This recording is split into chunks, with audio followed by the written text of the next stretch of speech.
Okay, everybody, we're back this time with Voyager Dark of the Moon Shockwave. A very popular toy, probably considering that it's pretty much the only Shockwave out there except for the Cyberverse. They never made a deluxe or a leader class.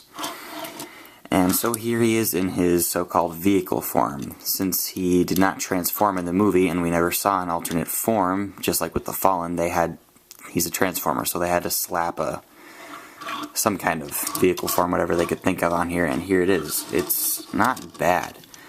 I mean, if Shockwave actually transformed, I think this is probably pretty close to what it would be like. He's like this driller tank thing. But, yeah, whatever. This purple, they're kind of doing what they did back with the Revenge of the Fallen Voyager Megatron, where they kind of really enhanced his color. I mean, he was very slightly dark green, probably just because he was at the bottom of the ocean for so long, but they went with the Voyager and just made him this complete green-blue color that did not go with it at all. And that's kind of what they did here. Shockwave was very slightly purple. You could just see a little bit of purple on his robot mode, and yet they just totally pulled that up a few notches and made him like completely purple. I mean, granted, it's not bad. It doesn't really take away a whole lot from the mode, but if we could get like a more blackish silver Shockwave, that would have been much cooler, I think. But, yeah, anyway, kibble-wise, not bad. I mean, you can sort of tell that's the head right there. They have a habit with heads being visible with these. And we have treads on the bottom, which right here we have wheels that work with these to give him his four-wheel mobility. His treads are very nicely detailed, I think, too. Despite the fact that they don't roll or anything. I think they look pretty cool. And here, these have to be detached to transform, so I may as well just take them off now. His blade and his cannon. Okay. Right over here, actually, here's his... This is the... in the instructions, they didn't tell you what to do with this. I mean, you can obviously plug it onto the cannon and strap it to right down here or something, but they didn't really tell you to do anything, so I just kept it off. Here we have his blade, which can spin when on his arm or on his mode. It can spin, because it pegs on. I think it's a pretty cool blade. It's pretty accurate to what it was in the movie. Here we have his ridiculously large cannon. They called it a battle cannon, I think, and it's the mech tech thing. You push this little silver thing forward and it reverts into a particle wave blaster, which I think is pretty cool. They did a good job with the mech tech here. So we'll put those off to the side since we're going to go ahead and transform. So the first thing we're going to do is right here, these arms, they have these little areas where they're supposed to peg in, and for some reason on this side they just don't want to stay. They just keep popping up. I'm not sure if anyone else has that problem, but that's an issue I sure had. So we're going to just do it the way I always do it. Now, I think a lot of people really wanted to see this guy as a leader class.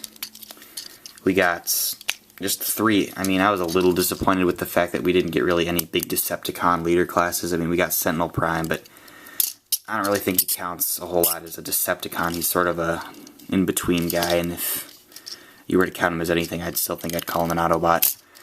And then, of course, we got Bumblebee, because they just can't stop hyping Bumblebee, it seems. And then Ironhide. The Ironhide wasn't bad, but I wish they would have just... Nah, not the Bumblebee. I mean, we've had so many Bumblebees.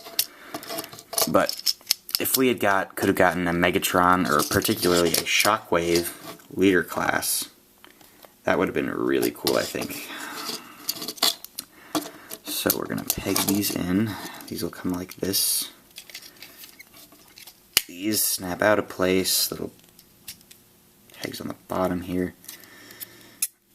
Kneecaps thingy that goes up.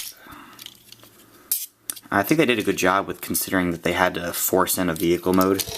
They did a good job with making him as realistic to the movie as they could without like actually taking away the fact that he's Shockwave. They did a good job with making sure the treads were hidden. Okay, so his head's going to pop up and just peg in right there. Have the arms fold down. Hands are going to come out.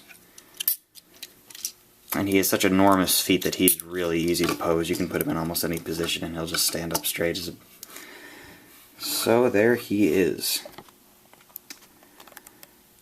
A very nice robot mode. Considering we didn't get a leader class and they just gave us a Voyager, they did a good job with it. This red eye, I love this red eye. If you... hang on. That probably wasn't supposed to happen. Right here, we have a... if you can actually, you can light up his eye here. I think this is pretty cool. I just do that with my laser pointer sometime. It looks pretty cool. It really glows. But anyways, he has this cool, really detailed rib cage like he had in the movie. He has, considering we don't, I was a little disappointed by how minimal airtime Shockwave actually got, considering he was on like all the Dark of the Moon posters. Hey, this is the big bad villain, but that's sort of to cover up the fact that Sentinel Prime is the big traitor bad guy. These two tubes back here, and this is where, actually I may as well just put his weapons on here. Just so I want to get these articulation out of the way, but right back here we have a little opening, but that's because his legs will fold in on themselves. And this actually happens to be a lot too. These arms just aren't pegged in very well. They just sort of slide on to this piece. And they don't stay on for me very well. I always have to take his sword and just jam it in so it stays put. But I've had that problem a few times. But anyways, back to these legs. We have a little bit of hollowness here, but that's because the leg has to fold in, but that's not bad. Articulation-wise, he's really good. I was actually a little worried, considering he's just this big bulky figure. But we have outward movements all the way out here. Leg swivels completely. You go back this far, forward this far. We have a knee. No ankle, but that's not too surprising. And then for arm, we have shoulders that move up here. We twist right here. We have an elbow, a wrist. The wrist doesn't rotate and it has no opposable fingers, but hey, I take what I can get. So anyways, we're going to peg on his weapons. We'll do the sword first. The blade can go in pretty much any way you want it to. You can have it like this, like it is in the movie. You can twist it like this. You can like twist it to the side. Some people do that. I've seen it on a few YouTube videos. I'm not really sure why they do that, but whatever. This ridiculous cannon, that's actually really cool, pegs right into this arm and slides very nicely in. This I always have a little trouble with. There's a peg right here, and right there's a peg where you're supposed to stick the tube into, and I always have trouble with, there we go. And after that, there's a peg right in the back, right in the middle there, where the tube will go into as well. And we twist around, and there we go. Dun, dun, dun, dun. Okay, there we go. Shockwave. This is probably one of the best Voyager figures I've seen in a really long time. I really like him. He's got, yeah, great articulation, really quick. His arm articulation eventually gets hindered with this tube on the back. He can't go out too far, and his arm will not stop failing to peg in and stay there. Hang on, minor surgery. Now stay put. I don't know how to do it to get that to stay. I might as well just super glue it. Of course, that would hinder articulation already. So the arm is somewhat hindered, considering it has this tube on the back. You can take it out of there and peg it in right up here, where there's these screw hinges, and that gives him a little better articulation, though it just looks like it's pegged into his back for no reason. You can take the tube off entirely. You could unhook it from here and plug it in there, so it's just a tube on his back. But that gives him way more articulation with his cannon. But yeah, I think he's a really good Voyager figure. I mean, considering we didn't get a leader class, which I really hope they're working on one right now. I'm not sure if the Dark of the Moon season's over, or they're not releasing another wave, but if we do get another one, this guy needs to be a leader class, because they did a really good job with the Voyager figure. He's very nicely detailed.